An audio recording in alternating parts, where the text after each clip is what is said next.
वालेकुम खरीती बलदिया ठीक है ते ए निजाम देखी ना कि ए कम हो गया दा रहमत साहब ने करनी पिछड़ी चढ़ी नहीं है देखो सवा करनी चढ़ी नहीं।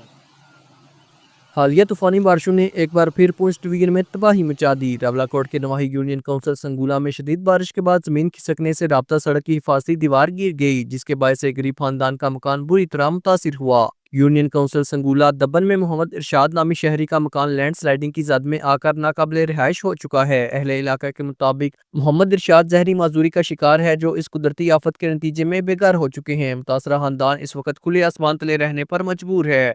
उनका कहना है कि लाखों रुपए मालियत का नुकसान हो चुका है, जबकि अवामी हलकों का मुतालबा है कि हुकूमत फौरी तौर पर मुतासरा खानदान की माली इमदाद करे और इलाके में हिफाजती इकदाम को यकीनी बनाए ताकि मुस्तकबिल में ऐसे वाकयात से बचा जा सके। Mohammad Khurshid Baig, JK news, Rawalakot.